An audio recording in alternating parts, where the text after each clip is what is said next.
Bezrat Hashem, Naseh Venatzliach. Nós voltamos para mais um capítulo do livro Reason Above All, do Rabino Israel Drazin. E nesse capítulo nós lidaremos com um tema sobre uma outra perspectiva, um tema que nós já trabalhamos em outros estudos, mas o Drazin traz o mesmo tema sobre um novo olhar. Para tanto ajudar a pessoa que pesquisa o seu livro a entender como o racionalismo aborda as escrituras e também como é que ele aborda temas complexos, como é, no caso, o tema que nós veremos aqui. E esse capítulo começa com essa pergunta inicial. Por que a divindade teria matado o filho do Shaul, o primeiro rei de Israel, pelas ações do Shaul?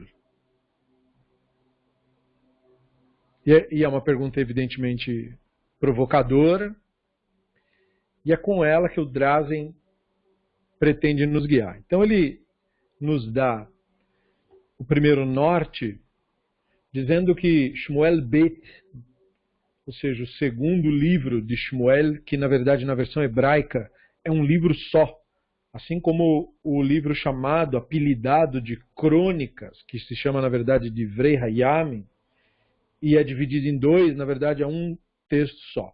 Mesma coisa o livro de Melachim, Reis, ele é na verdade um texto só. Então, enfim, a gente usa 1 e 2 porque não é todo mundo que sabe disso. Então, no Shmuel Bet 21, nós temos uma narrativa, e ele usa a expressão tale de propósito, porque ele quer que o leitor, a essa altura, entenda que a Bíblia hebraica é, sobretudo, uma coletânea de narrativas tradicionais, ou seja, não é um livro de história. E nós temos uma narrativa impressionante ali, que, de tão impressionante, ela também deu dor de cabeça, por assim dizer, aos sábios do Talmud que se debruçaram sobre esse material para tentar resolvê-lo. E apesar, ele diz, de os rabinos terem de fato oferecido soluções, a solução que os rabinos ofereceram reflete tanto o período que eles viveram, que pode não atender ao público moderno, que tem sensibilidades que os povos do mundo antigo não tinham. E como se não bastasse, a solução trazida pelos sábios, e que nós veremos nesse estudo, não lida com todos os problemas que o capítulo em si provoca. Então, como de costume, ele começa a enumerar o que nós vamos pensar para nos orientar. Esse é um estilo mesmo do Drazin, né?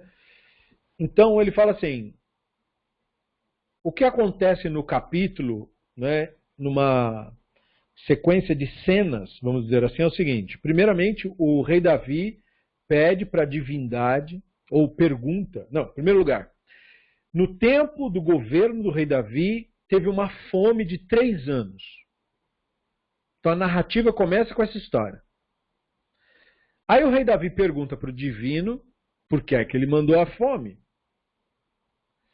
Aí o divino responde que tinha mandado a fome por causa de Shaul e a sua casa sangrenta, porque ele assassinou gibeonitas, num sentido de dizer não israelitas, que é Shmuel Bet 21. O Shaul tinha mesmo assassinado gibeonitas. E o texto que conta isso diz que ele fez isso por causa do seu zelo pelos filhos de Israel e Judá.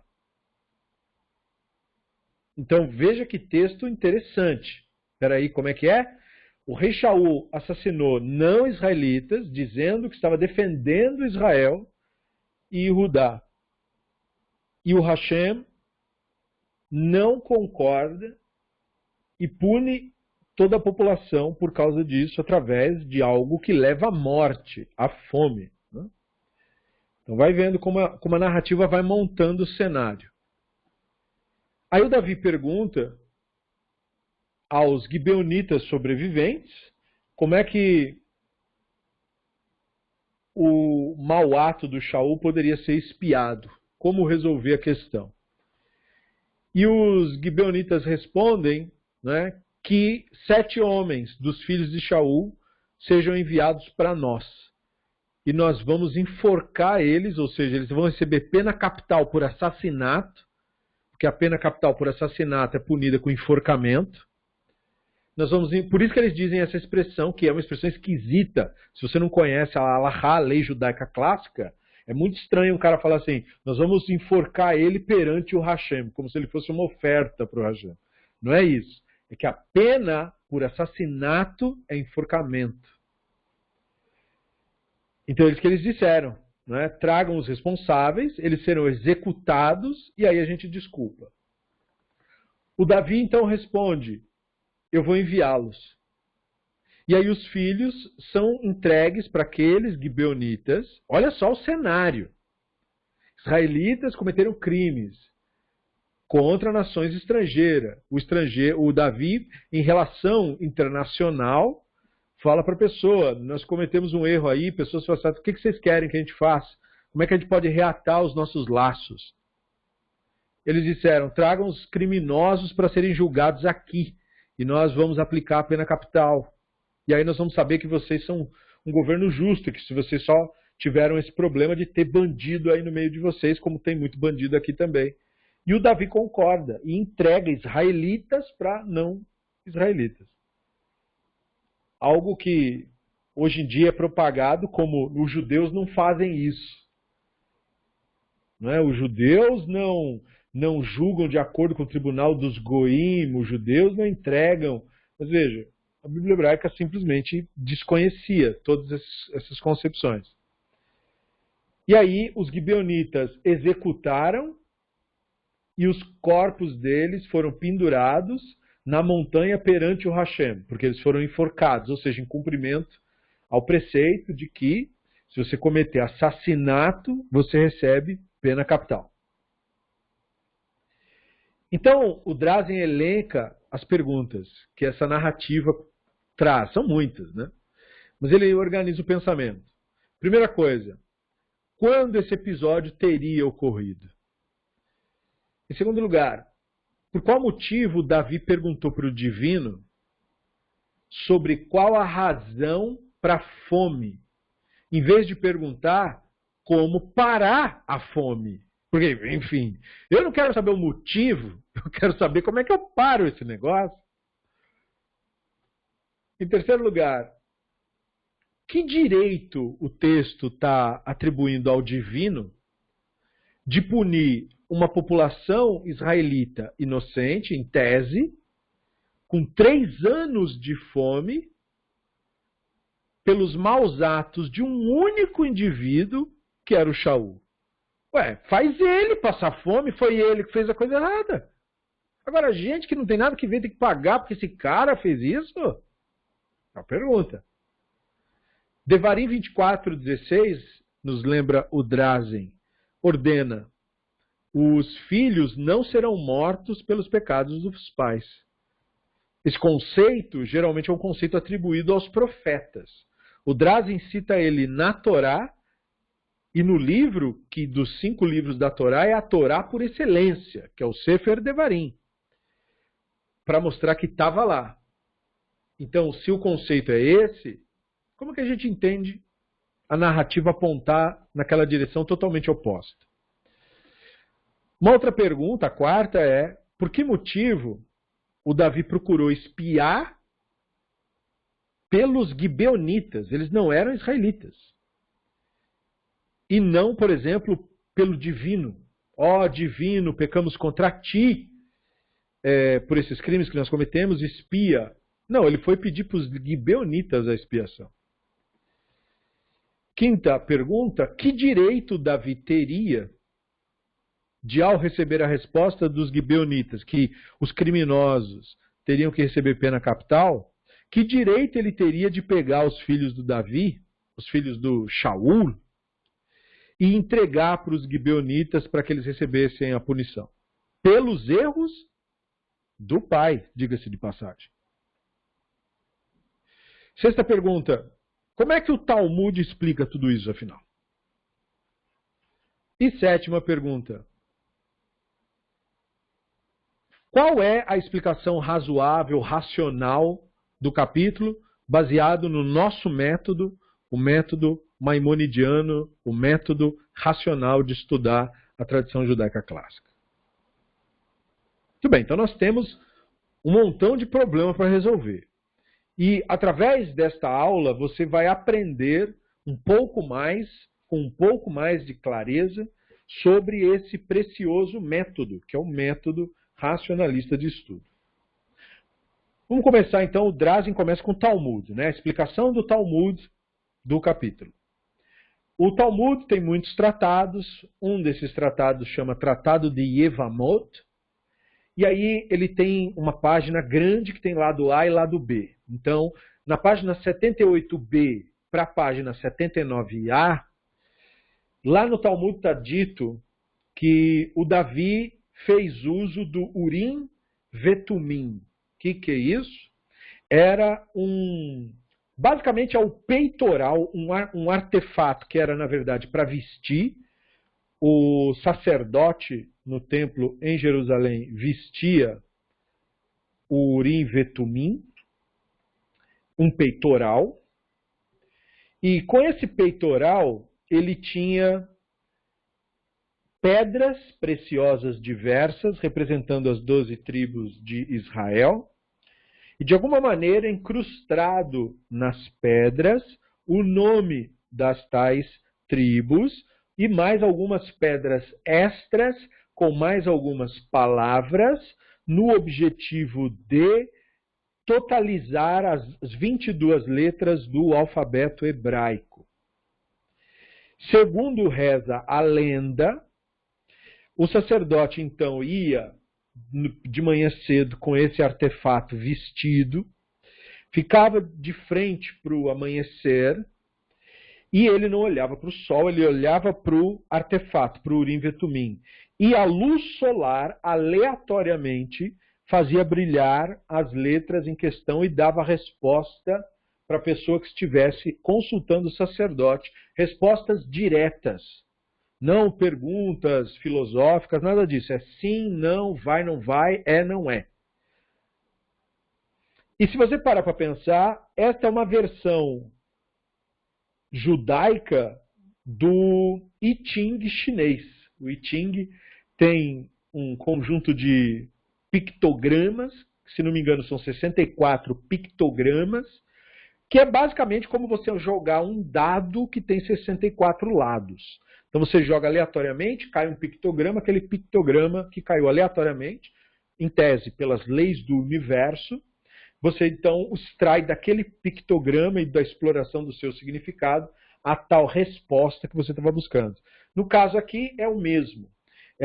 O Urim Vetumim é uma admissão que o divino trabalha na aleatoriedade. O divino é imprevisível. Imprevisível. Então ele não está sob o controle de ninguém. E é por isso que o Urim Vetumim é um elemento, ele tem um papel cultural muito importante para entender a antiga religião israelita, que você tinha que saber lidar com o que você não controla, no caso, o divino.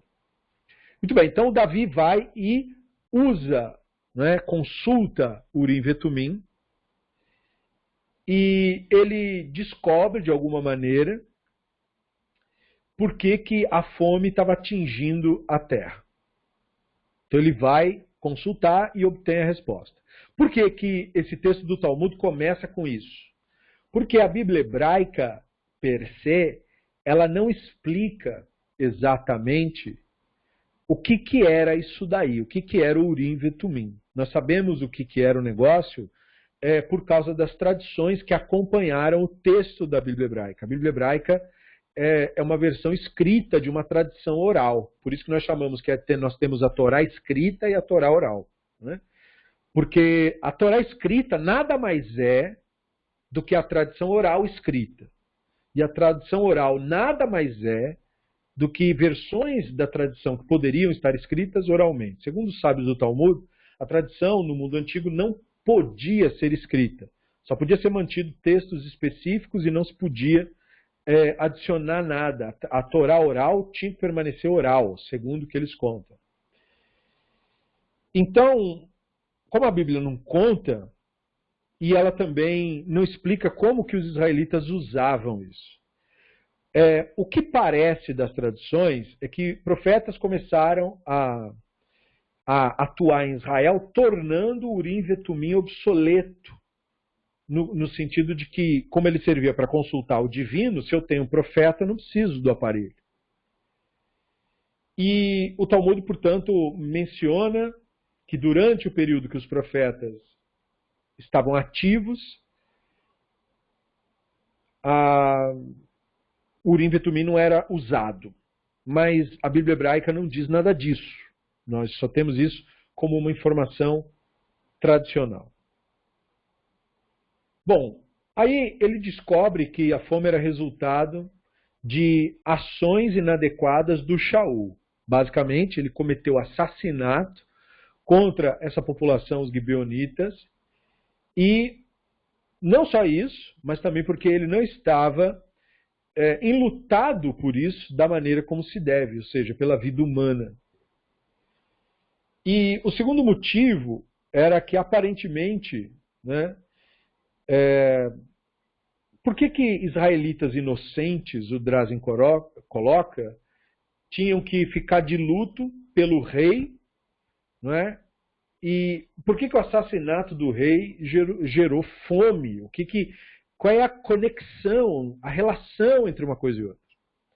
Porque nós temos midrash, nós temos homilias e alegorias que explicam isso. Um dos midrashim é o midrash Pirkei do Rabi Eliezer, o Drazen acrescenta. E esse midrash diz que a fome foi trazida porque o Davi falhou em sepultar o Shaul. Isso é um midrash. E aí o rabino Don Yitzhak Abravanel escreveu que os israelitas que foram assassinados, eles morreram por não terem detido o Shaul de matar os gibeonitas. Veja, então, o Don Yitzhak Abravanel diz, quando um tirano comete um ato estúpido, necessariamente toda a nação paga, porque se a nação não fosse ou não quisesse ser responsável pelo tirano, ela tinha que protestar contra ele. É só protestando contra ele, se colocando contra ele, que você se exime da responsabilidade do que ele está fazendo. Se você o apoia, então você também cometeu os mesmos crimes que ele cometeu. Então, nesse sentido, o Don Yitzhak Abravanel foi absolutamente político e lógico. E aí, tudo bem. Essa fonte do Talmud, como dá para perceber, ela meio que minimiza as ações erradas do Shaul de matar os gibeonitas, porque ela está dizendo que ele os matou, mas de maneira indireta. Não é? Fala assim, ele matou os habitantes de Nob, a cidade de sacerdotes que estavam provendo água e comida para eles. A Escritura considera isso como se eles os tivessem matado a todos. Então o Talmud, portanto, tem muito disso. O Talmud, em muitos momentos, explica que a Bíblia, às vezes, afirma coisas, mas ela não quer dizer aquilo. Ela está fazendo equivalências. E aí nós temos que prestar atenção nas equivalências. Só que no caso do Davi, o Talmud continua. O Davi tentou pacificá-los, no caso, pacificar os gibeonitas. Mas eles não quiseram ou não puderam ser pacificados. Então, quando os gibeonitas pediram pelos filhos do Shaul, Então, o texto, né, o Talmud vai dizer assim, eles, na verdade, os fizeram passar perante a arca. E aquele a quem a arca reteve foi morto. E quem a arca não reteve não foi morto. Ou seja, o Talmud conta que trouxeram a arca da aliança. O que acontece com a arca da aliança? Ninguém pode colocar a mão na arca da aliança, exceto uma pessoa pura. Se você cometeu assassinato e você coloca a mão na arca da aliança, você morre na mesma hora. Então nós temos aquela cena do cara que está andando do lado da arca, e aí a arca balança, ele vai apoiar e ele é fulminado na mesma hora. Modo de falar, ele morre, né? Deu um piripaque nele, um infarte, um derrame, ele morreu na mesma hora. E aí depois vão comentar que é porque ele tinha essa mácula, ele tinha cometido atos impróprios e aí não podia encostar na arca. Não podia, portanto, se associar ao divino com mácula. A mácula é o crime que você faz contra um outro ser humano. Então o Talmud coloca, não é que eles foram assassinados. Perguntaram para eles, vocês cometeram assassinato? Eles falaram, não, nós não fizemos nada. Então coloca a mão aqui. Tem coragem? E aí eles colocavam a mão. Um colocou a mão, não deu nada. O outro colocou a mão, morreu. E assim foi indo. E aí a pergunta que se coloca, com o Talmud trazendo esse tipo de cenário midrástico, é qual era a culpa dos filhos de Shaul? Então, duas respostas são oferecidas. Uma é que eles estavam envolvidos com o assassinato que o pai cometeu com os gibeonitas. Então fala assim, é melhor, não é, que uma letra seja arrancada da Torá do que o nome divino ser publicamente profanado. Os rabinos disseram isso. Não é? Ou seja, como eles cometeram assassinatos, ajudaram o pai, eles não só mataram pessoas e tal, eles profanaram o nome divino que estava associado a eles. E aí, essa última declaração implica, portanto, né, que o mandamento, arrancar uma letra da Torá quer dizer violar um mandamento. Né? Que você, às vezes, deixa de fazer um mandamento se, como resultado, vai haver uma profanação do nome do divino. Exemplo, a autodefesa e a guerra são previstas na Torá. Né? De repente, você é atacado e aí você tem que fazer um conflito. Só que se esse conflito resultar num ato de crueldade que leve à profanação do divino, então é melhor que você não cumpra esse preceito, que você não faça a tal da guerra. Isso para citar um exemplo simplório. Então, neste caso, a profanação teria que ter ocorrido para o crime que foi cometido contra os gibeonitas ter chegado nesse status.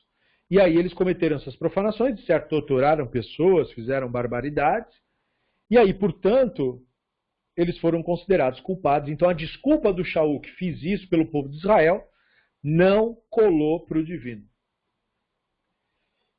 E, parecido com essa visão, seguindo nessa linha, o Talmud reconhece que os filhos do Shaul foram deixados pendurados, lá enforcados, por meses. O que viola diretamente a Torá, porque a Torá diz que quando uma pessoa recebe esse tipo de pena capital, e ele é colocado lá, pendurado, ele só pode ficar até o anoitecer. Não pode ficar 1 dia, 2 dias, 3 dias, nada disso. Proibido. E justamente a Torá diz que quem fizer isso está profanando o nome do Hashem. Porque a pena capital prevista na Torá, ela não é uma vingança contra a pessoa que cometeu o crime. Ela é um impedimento do crime voltar a acontecer. Porque não há meio de reparar uma vida que foi tirada.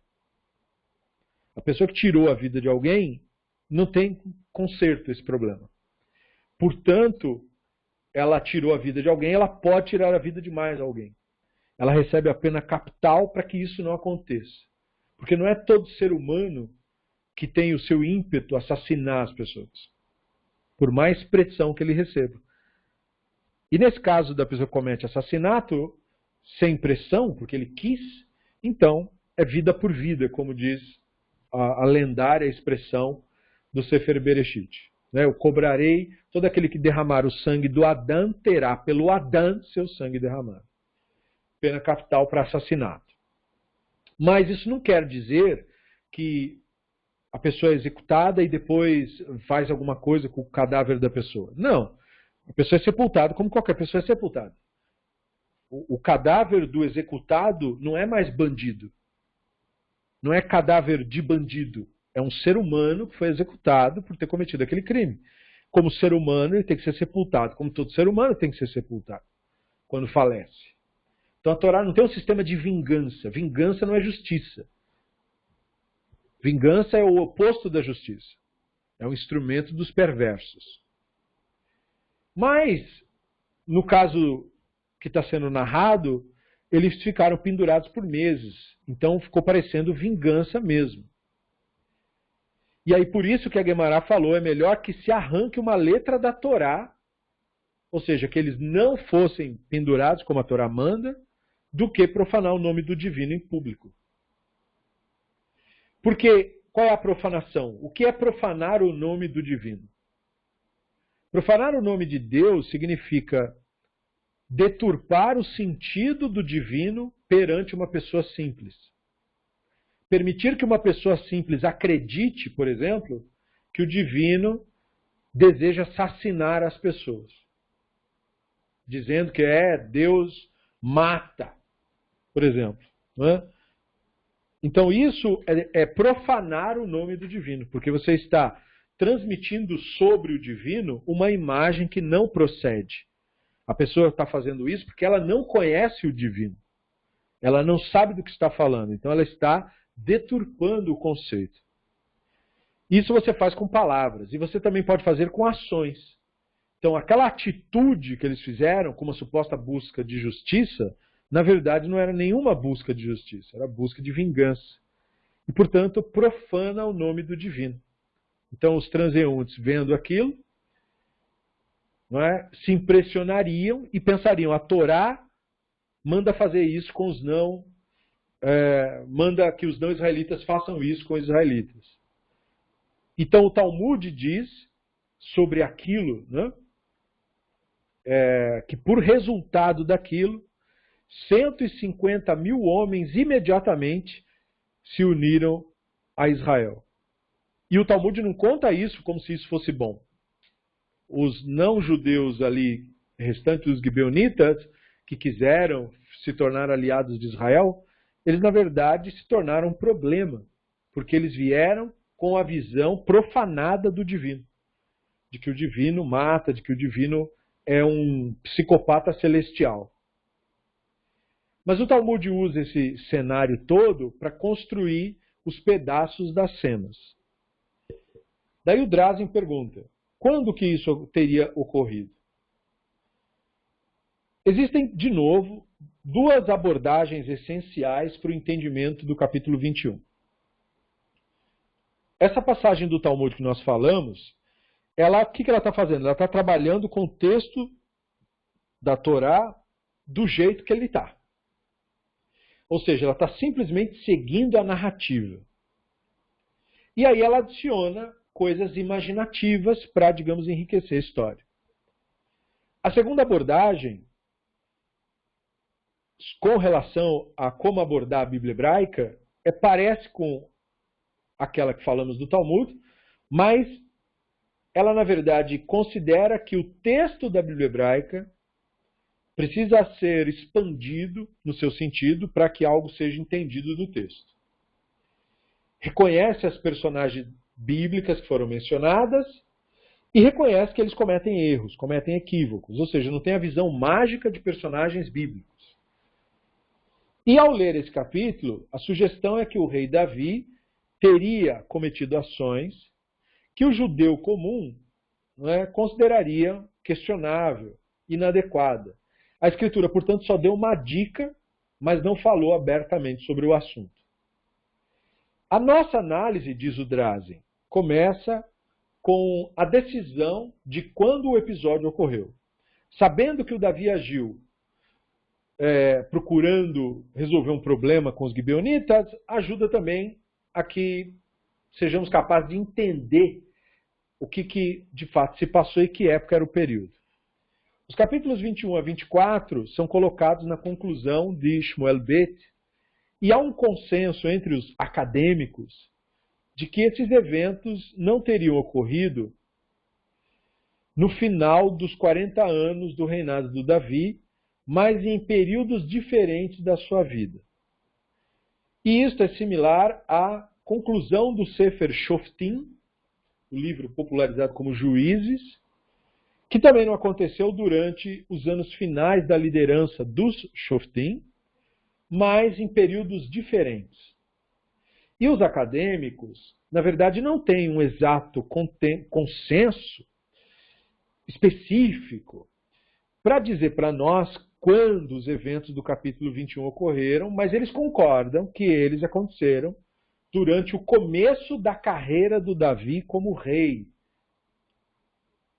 Então a visão que acabou prevalecendo é que depois da morte do rei Shaul, depois do Davi ter servido como rei de Judá por uns 7 anos e 6 meses, é que esse cenário todo teria ocorrido. E ele, no caso, teria se tornado rei sobre as 12 tribos e estava tentando, enfim, organizar toda aquela população. E por que é que o Davi fez aquela pergunta para o divino sobre o porquê ele ter mandado a fome? O Drazen nos diz que nós devemos prestar atenção ao fato de que quando a Bíblia hebraica declara que o Davi pediu para o divino, perguntou para ele, por que você está mandando fome? Ele não menciona que o Davi perguntou para o divino o que então nós temos que fazer. Que, no caso, é a pergunta que importa.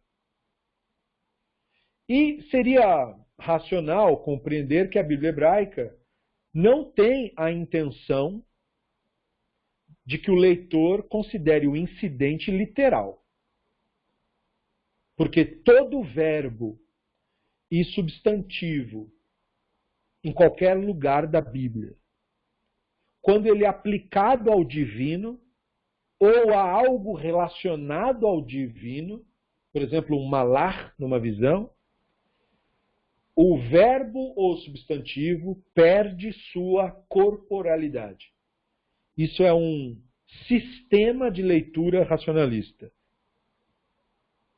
Então, o verbo medaber, falar em hebraico, ele significa isso em qualquer parte da Bíblia onde pessoas estiverem falando com outras pessoas. Mas quando esse verbo for usado em relação ao divino, ele não mais quer dizer literalmente falar, porque todo verbo e substantivo, quando aplicado ao divino, muda de sentido, porque o divino não é um corpo. E cada verbo alude a um conceito que se distingue para mais ou para menos do outro. Ou seja, o verbo que diz que o Hashem ouviu não é idêntico ao que diz que o Hashem falou, que não é idêntico ao que diz que o Hashem desceu, que não é idêntico ao que diz que o Hashem apareceu. Cada um deles alude a uma experiência com o divino. Tem a experiência aludida pelo ver, tem a experiência aludida pelo ouvir, e aqui é a experiência aludida pelo enviar. No caso, o Hashem, o texto diz, ele enviou a fome. Veja, o que é enviar fome? Não é quando a gente sente fome na barriga. Enviar fome é uma alusão que o texto bíblico está fazendo para a população não estar colhendo os frutos necessários do seu trabalho agrícola. Eles estavam trabalhando como eles sempre fizeram e por qualquer razão, e aí no caso a Escritura coloca o divino como a razão, eles estavam aguardando a colheita e a colheita não vinha. Ou era devastada, ou a terra estava erodida e as plantas não cresciam e eles não tinham o conhecimento necessário para saber o que fazer nesse caso e como resolver a questão. Por tudo isso, o divino enviou a fome. Então isso é um eufemismo sempre. Ou seja, o divino estabeleceu a realidade de uma maneira tal que o resultado foi a fome. Isto é o divino enviar a fome. Não é o divino enviar literalmente a fome em ninguém. Então, a questão é a seguinte. É racional compreender que a Bíblia hebraica, então, não quer que esse incidente seja lido literalmente. O Davi pode ter perguntado essa pergunta para si mesmo e não para o divino. Assim, por quê? Porque a Bíblia hebraica lê de acordo com uma outra visão de mundo. As pessoas leem Bíblia hebraica com visões filosóficas que são estranhas a ela mesma. Exemplo, conceitos de pessoalidade, conceitos de fantasma. Uma pessoa falar algo para si mesmo é falar algo à própria consciência. A consciência é a semelhança do divino. Portanto, falar a si mesmo é falar ao divino. E isso está muito claro na própria palavra que nós usamos para dizer rezar em hebraico. Pois rezar em hebraico é lehit palel. Só que a palavra traduzida literalmente, lehit palel, significaria julgar a si mesmo, analisar a si mesmo, e não falar com o patrão celestial, ou o psicopata dos céus. Não é isso. Eu estou refletindo em mim, eu estou fazendo introspecção. Rezar é fazer introspecção através do texto organizado. Por isso o livro de reza chama Sidur, ordem, organização. Eu só estou organizando os pensamentos para que eu faça a minha introspecção. Não é um diálogo, portanto. Com isso em mente, ele diz, então nós temos que revisar a questão. O que levou Davi a considerar a fome neste período em particular? E por que só depois de 3 anos é que o Davi começou a lidar com esse problema? Porque o texto diz que depois de 3 anos de fome é que ele foi fazer as consultas dele. Ué, mas no ano 1 não deu para fazer? Ué, mas se você fica 1 mês de fome, você já tem problema. Mas vamos lá, vamos colocar a questão de colheita, então 6 meses. Nos primeiros 6 meses eu já vou dizer, para tudo, precisamos resolver esse problema aí. Eu vou esperar mais 2 para falar, acho que estou com um problema. Então, a resposta para essa questão, diz o Drazen, só se torna clara depois que a gente começa a responder mais questionamentos além destes que foram postos. Então, com isso, você já está vendo o método racionalista de estudo. Não é um estudo em busca de respostas certas. É um estudo em busca de nós fazermos as perguntas certas. São as perguntas certas que vão te levar para as respostas. Mas você não tem que procurar as respostas, a verdade, a opinião verdadeira. Você tem que procurar a pergunta certa, a maneira correta de analisar isso. Se você fizer a pergunta errada, não importa mais a resposta. Então, antes de se treinar em encontrar uma resposta, você deve se treinar em fazer boas perguntas, perguntas perspicazes, perguntas que vão à raiz do problema. Então, ele começa a acrescentar mais perguntas, o Drazen, né? Que direito Deus tinha de punir israelitas inocentes pelos erros do Shaul? Isso é uma pergunta muito válida. Ah, mas é o Deus, ele pode fazer o que você quiser. Mas o que você está querendo dizer com isso? Está querendo dizer que Deus é um déspota? Não é porque você tem uma ideia de autoridade que isso dá para a autoridade poder supremo. Autoridade sobre alguma coisa não é poder supremo. Não é porque um pai ou mãe é pai e mãe do filho que ele tem o direito de fazer o que ele quiser com o filho. Não é. Isso não é uma relação saudável.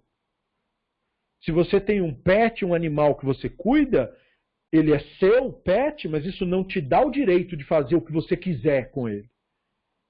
Porque senão você carece de empatia, você se torna cruel. E se você, portanto, reconhece isso num ser humano, muito mais e além, em relação ao divino, como atribuir ao divino uma atitude de psicopata? Isso, novamente, é profanar o nome do divino. Atribuir a ele atribuições que você só daria para Hitler. Não, ele matou todo mundo porque ele decidiu que vai matar todo mundo. Mas peraí, como assim decidiu? Então, por isso essa pergunta é importante. Que direito o Hashem teria de punir israelitas que não tiveram nada que ver com o problema por causa do erro do Shaul? É uma pergunta válida. Além do mais, ele diz, se a fome foi uma punição, por que a fome foi escolhida e não outra coisa? Ué, já que é uma punição, é algo que tem que ensinar alguma coisa para alguém, e o que é que isso ensina então? É óbvio que se você pensar o divino de uma maneira que reflita a sua própria Neshama, o que a sua Neshama reflete? Sua Neshama é a fonte da sua empatia pelos outros seres humanos. Sua Neshama é a fonte do amor que você tem pela pessoa que você ama e convive. É a fonte do amor pelos seus filhos. É a fonte do amor pela sua própria existência. A Neshama é a fonte da sua paz. Ela é semelhança do divino. Portanto, o divino é a fonte destas expressões. E sendo o divino, então, fonte disso, então pensar o divino assassinando inocentes é uma coisa completamente impensável. Entretanto, o conceito da culpabilidade, o Drazen diz, da responsabilização pelo comportamento de alguém, cria uma série de consequências que afetam pessoas que não são diretamente envolvidas. E isso é um dado da realidade. E isso nós vemos na relação de pais e filhos. Mas decisões de pais fazem os inocentes dos filhos sofrerem junto com esses pais. O objetivo dessa constatação não é gerar nenhum tipo de culpa nos pais, porque a situação da dependência dos filhos para com os pais é inerente à relação entre eles. Enquanto o filho for filho e dependente dos pais, o que quer que aconteça com os pais acontecerá com os filhos. Mas a questão é que nisto você tem um cenário, um dado da realidade, que mostra um efeito em cascata das ações que são tomadas. Então não é que o divino puniu o inocente, mas que o erro cometido dentro de um determinado espectro, como o familiar, que é o exemplo dado, ele reverbera em todas as pessoas envolvidas. E aí o Drazen nos lembra, e isso é algo natural, não miraculoso. Não houve uma intervenção sobrenatural para isso acontecer. Ué, se um pai e uma mãe ficam doentes e não cuidam, eles contaminam com essa doença seus filhos. Não houve nada sobrenatural. Isso acontece naturalmente. Então, o Rambam explica isso no Guia dos Perplexos, no segundo tomo, capítulo 48, de que a Bíblia hebraica frequentemente atribui eventos naturais ao divino para instruir o leitor que os eventos que ele deve esperar do divino são os eventos dentro da lei da natureza. Ou seja, não se deve esperar do divino fantasias. Ou seja, o sobrenatural. O divino não age na natureza dessa maneira tresloucada, anunciada pela idolatria. Não existem poderes mágicos. O verdadeiro poder se manifesta na realidade. O divino, como autor das leis da natureza, a gente põe aspas em leis, porque não é bem lei, mas isso é um jargão popular, a gente usa, né? Nos fenômenos naturais. Então, portanto, os fenômenos naturais refletem o divino. Refletem, não são. Refletem o divino. E esse entendimento do Rambam das Escrituras responde às nossas perguntas. O divino não é que não estava diretamente envolvido no episódio. Esse é o nosso problema ao ler a Bíblia hebraica. Porque nós ficamos meio obcecados com essa palavra chamada Deus. Por isso que uma das primeiras lições que eu costumo dar a pessoas que estão começando no estudo é que elas compreendam que a palavra Deus não existe na Bíblia hebraica. E muita gente se surpreende disso, porque ele pega a Bíblia dele em português e vê Deus, Deus, Deus, Deus, Deus disse, Deus foi, Deus veio, Deus voltou, Deus estava, Deus não estava, Deus gostou, Deus não gostou, Deus isso, Deus aquilo. E a pessoa fala, mas como a palavra Deus não está na Bíblia se tem Deus para todo lado? É porque Deus já é um conceito teológico, estrito. A pessoa mágica que mora no céu, o velho ou a velha, não sabemos. Né? O que sabemos é que tem que ser velho, por alguma razão, tem que ser velho. Né? E essa ideia, ela não corresponde ao que o texto hebraico transmite, porque o texto hebraico, com toda a sua linguagem complicada, o termo mais frequente usado em relação ao divino é Elohim. E Elohim não quer dizer Deus, Elohim quer dizer forças, poderes, e mais tarde passou a significar também autoridades, e um pouquinho mais tarde passou a significar também juízes. E o termo é tão amplo de sentido que ele é aplicado até para pessoas. O profeta Moshe foi chamado por Hashem, ou seja, pelo Elohim, de Elohim. Porque quando o irmão dele veio, não é, que ele estava com aquele papo de que eu não sei falar, tenho a língua presa e tal, não consigo falar, eu não vou conseguir falar, ninguém vai me ouvir. Aí o Hashem falou para ele, olha, o Aharon está vindo aí, o teu irmão. Então vamos fazer o seguinte, eu colocarei as palavras na tua boca, você vai anunciar para o Aharon. O Aharon será para você como um Navi, um profeta. E você será para ele o Elohim. Ou seja, a força, a manifestação do divino. E isso não é só em caso a Moshe, que Moshe é um exemplo clássico disso, mas juízes. Então, Elohim não quer dizer Deus. E isso levou, por exemplo, outras religiões a cometerem equívocos gigantescos por não saber disso. Porque para eles, Elohim tem que querer dizer Deus. E não, Elohim nunca quis dizer Deus no sentido teológico estrito. Elohim é um termo impessoal, forças. Forças da natureza, porque da onde mais ia ter força? Forças naturais. Sabe, o vento venta, a maré mareia, não é? Como diz um famoso filósofo brasileiro, o sapo sapeia. Isso são as forças naturais, é isso que causa a realidade. Então, isso é o Elohim. Portanto, quando o texto bíblico coloca o Elohim numa cena, se você não tiver tirado da sua mentalidade a ideia de pessoa, você se confunde muito, porque você fica colocando o divino nos cenários de uma maneira egóica. Isto é, o divino é um ego causando problemas numa situação. Como nessa breve leitura que fizemos, onde fica com a impressão de que o divino está matando pessoas arbitrariamente, o divino está matando os outros de fome, depois mata o outro lá enforcado, depois não sei o quê. Aí a pessoa fica, mas o que é Deus? Se é Deus, é o diabo. O que é isso aí? Que está matando os outros assim, a torta e a direito? Que loucura é essa? E isso é um pensamento razoável. Não é um argumento que você deva... Se uma pessoa lhe fizer esse argumento, criticando a Bíblia hebraica, não o corrija. Porque ele está usando a ideia de Deus pessoa e fazendo uma leitura literal. Então, se você juntar essas duas peças, nada se encaixa mesmo, porque você já estragou a leitura. Para você conseguir entender a Bíblia hebraica, você precisa se expurgar desse tipo de concepção equivocada. Por isso o método maimonidiano é tão importante. Então, quando o divino é colocado numa cena, ele não é colocado literalmente. Ou seja, ele enquanto pessoa participando ou provocando a cena. O divino em cenas como esta, houve uma fome enviada pelo Hashem. O Hashem, o divino envolvido na questão da fome, é porque a fome é causada pela natureza. O divino está para a natureza. Está para o fenômeno natural ocorrido. Está para aquilo cuja consequência é resultado das ações dos próprios envolvidos.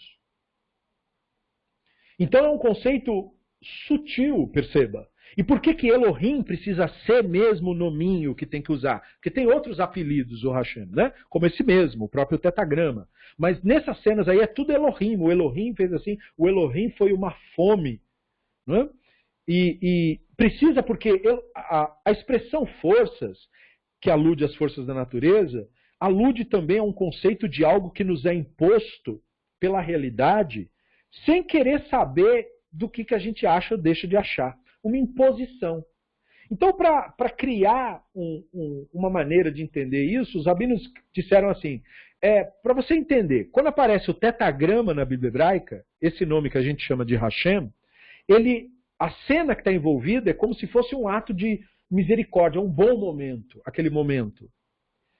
Né? E aí, isso tem exceções. Esse é o conceito geral da ideia.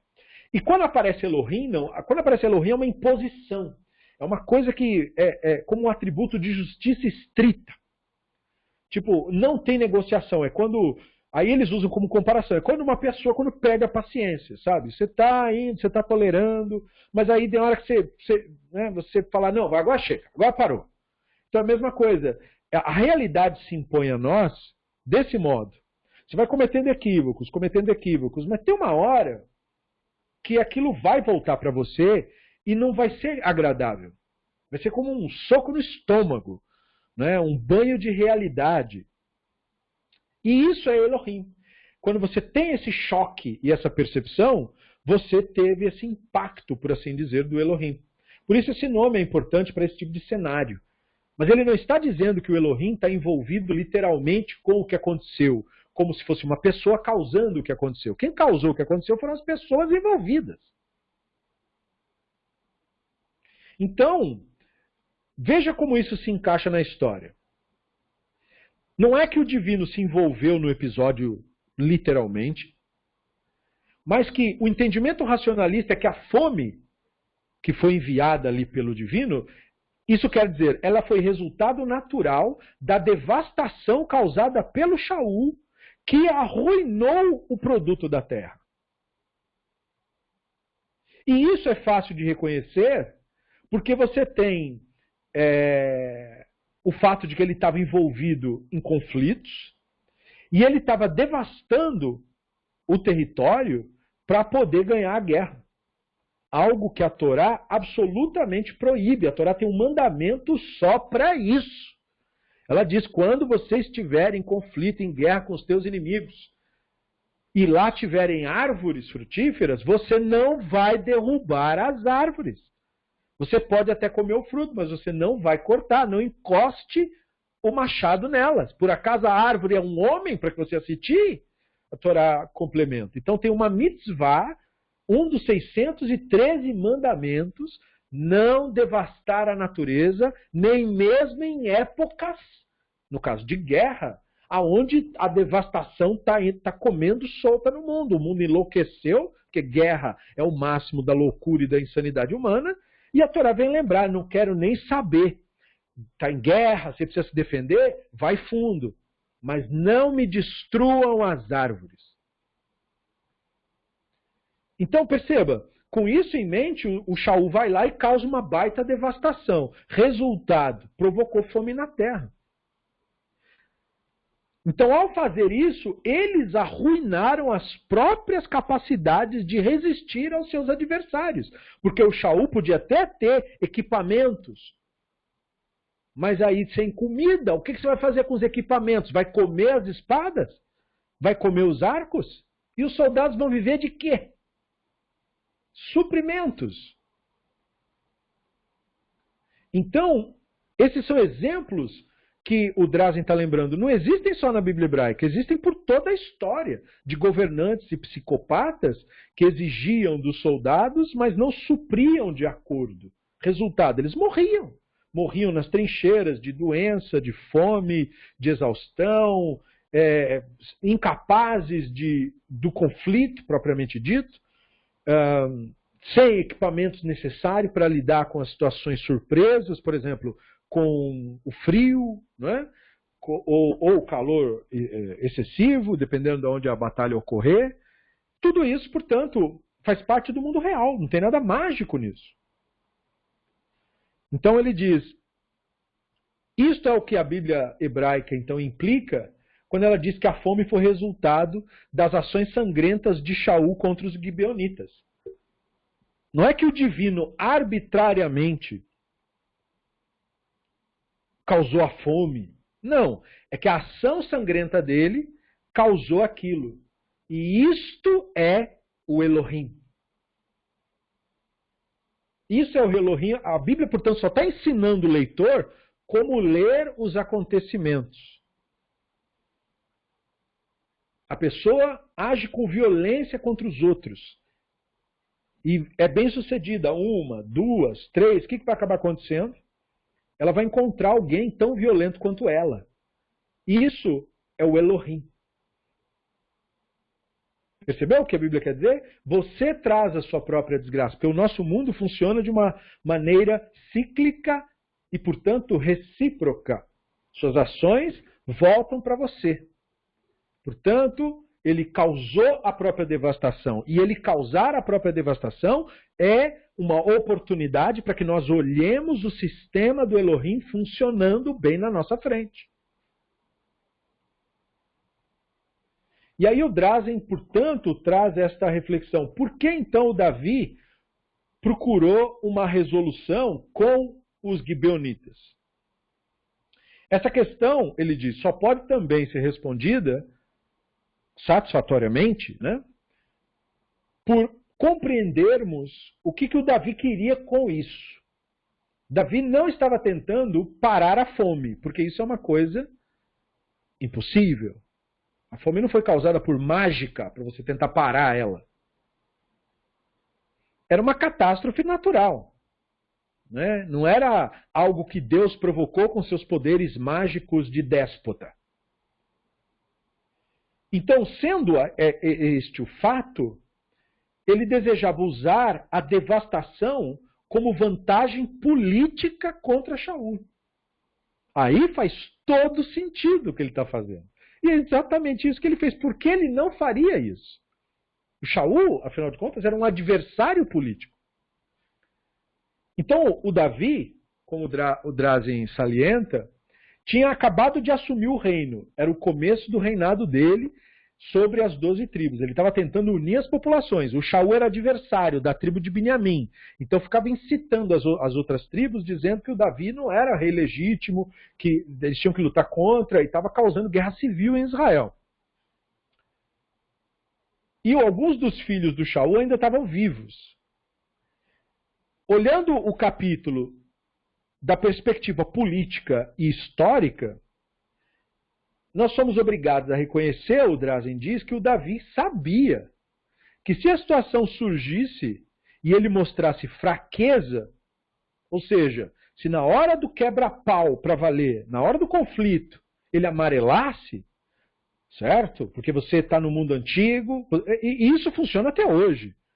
Né? Uma nação não dispara contra uma outra nação e isso sai de graça.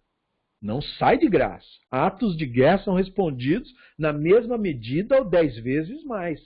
Porque isso é necessário. Você não pode mostrar fraqueza quando você está enfrentando seu adversário.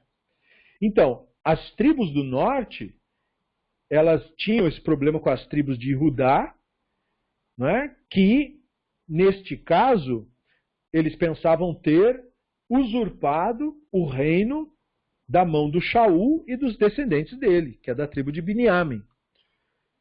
E aí, ele vai falar mais disso em próximos capítulos no livro. A história comprovou que esse medo do Davi era um medo justificado, porque foi exatamente o que aconteceu na rebelião do Absalom, filho dele. Então a única solução que o Davi viu foi seguir o mesmo caminho de todos os reis antes dele do mundo antigo. E o que Maquiavel escreveu no livro O Príncipe. Ele tinha que remover toda e qualquer fonte de rebelião, sedição do seu reino. E como que ele fez isso? Eliminando quem quer que fosse leal à família do Shaul.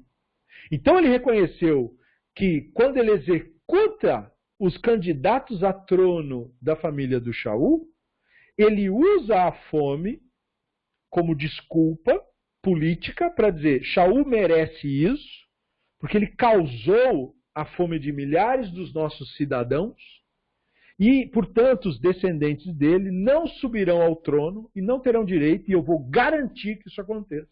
Ele está usando um modelo de ação do mundo antigo. Então, por isso que eu falei do príncipe, porque isso é uma atitude política que é fria, calculista, como funcionam, apesar das pessoas terem a ilusão de que não, todas as decisões políticas. Todas as decisões políticas jamais tomadas na história da humanidade não tiveram nenhuma outra motivação a não ser a que foi explicada por Maquiavel.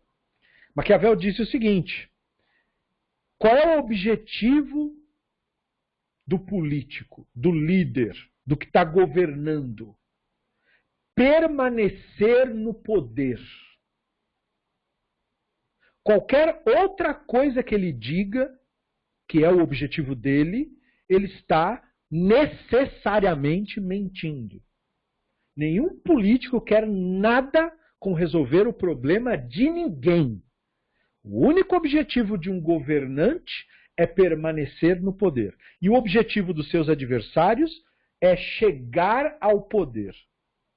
Então, o jogo político é só isso e mais nada além disso. Então, toda a pompa e a ideia de que nós queremos ajudar, ninguém quer ajudar ninguém. O governante fará o que for preciso para se manter no poder. E o que não tem o poder prometerá o que for preciso para chegar ao poder. Portanto, ele explica dessa maneira que quem decide mesmo são as pessoas. Se eu colocar como condição para chegar ao poder, por exemplo, que um cara resolva todos os problemas de educação, é isso exatamente o que ele vai fazer. Porque ele não se interessa por educação, mas ele quer chegar ao poder. Ou ele quer permanecer no poder. Se eu colocar como condição, falar para ele, olha, a única condição de você se manter no poder é você tirar as pessoas da pobreza extrema, todas elas, se vira, dá seus pulos, resolva esse problema. Se você resolver, você permanecerá no poder. Se você não resolver, saia e dê lugar a outro. Ele vai fazer das tripas coração para atingir esse objetivo. Não porque ele se importe com uma única alma. Ninguém ele se importa, mas ele quer permanecer no poder. Se você entender isso, você entendeu toda a política sem precisar ler livros. E você entendeu, portanto, o que o Davi fez. Ele tomou uma atitude estritamente política. Eu preciso me consolidar no poder e estes adversários não vão permitir isso. Como o Shaul abriu a brecha, mostrou a fraqueza, lhe darei um golpe fatal para que ele nunca mais se rebele. E foi exatamente isso o que Maquiavel aconselhou que o príncipe fizesse. Quando você chegar num local que tem sedição, haja com extrema crueldade, ele falou. Toque o terror. Porque o terror não vai ser facilmente esquecido pelas pessoas. Elas vão te respeitar por muitas gerações, ele disse. Mas se você agir, quando você faz bondade para as pessoas, elas esquecem no dia seguinte. Mas quando você toca o terror, eles lembram. Opa! Faça o terror. Aí ele disse depois, né, para o príncipe, mas pegue leve, não exagere. Ou seja, choque e depois pare. Então, e aí você vai ser bem sucedido, porque as pessoas vão ter aquele choque inicial, vão se lembrar daquilo por gerações, mas nunca mais você precisa fazer de novo. Então, mesma coisa o Davi aqui. Ele fez uma coisa chocante, resolveu o conflito com os gibeonitas, que podiam ser mais um inimigo, além dos inimigos que ele já tinha, e tocou terror nas tribos do norte, que depois daquela atitude, emudeceram, falaram, opa, o cara não é de brincadeira. Então perceba, a gente começa a narrativa colocando o divino em tudo, só para depois descobrirmos que se tratava apenas de seres humanos tomando decisões políticas, circunstanciais e históricas. Então, o que nós fizemos com a narrativa da linguagem do texto? Nós o elevamos através do racionalismo. Nós fizemos as perguntas que nos levam ao cerne das questões. Porque é muito mais razoável essa explicação de um rei tomando uma atitude estritamente política do que você pensar que é um psicopata celestial que está matando pessoas aleatoriamente por aí.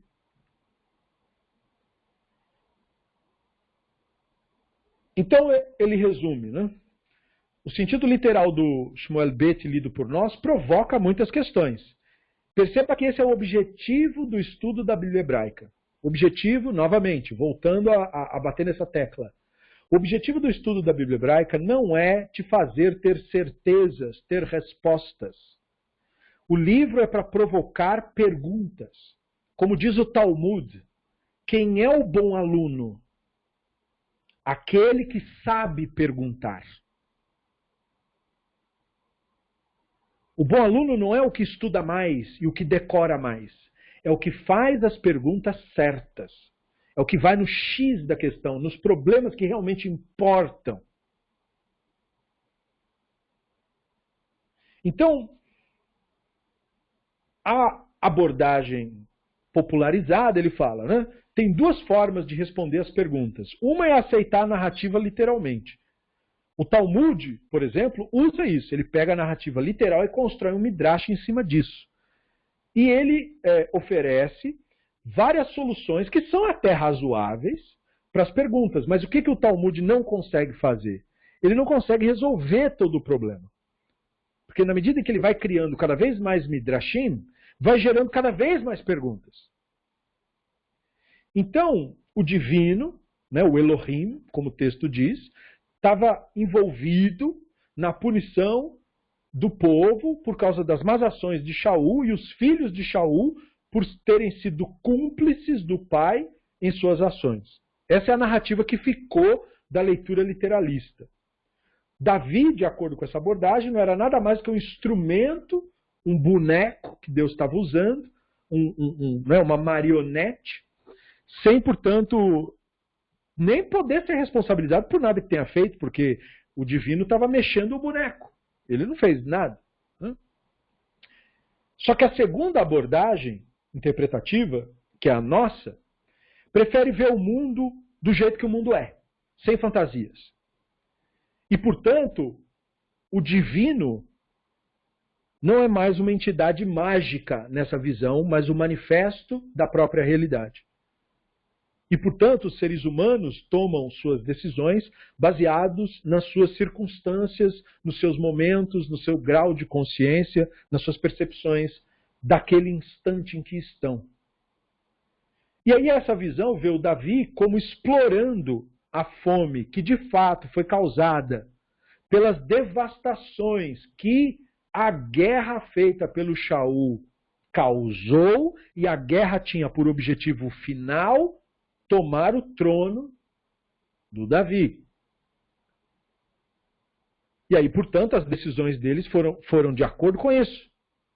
Essas duas abordagens de se ler a Bíblia hebraica, elas são aceitas por judeus diferentes. Existem judeus que acreditam em mágica, fantasmas.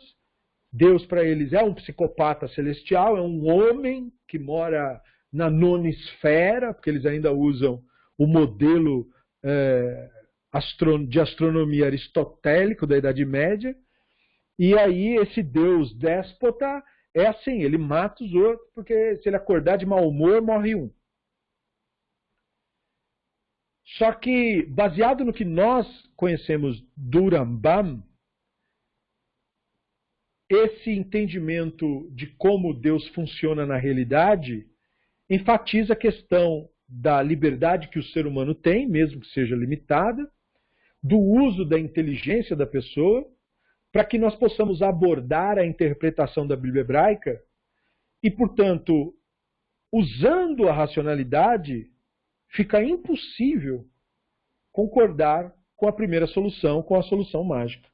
É impossível para nós racionalistas admitir uma resposta tão incompleta.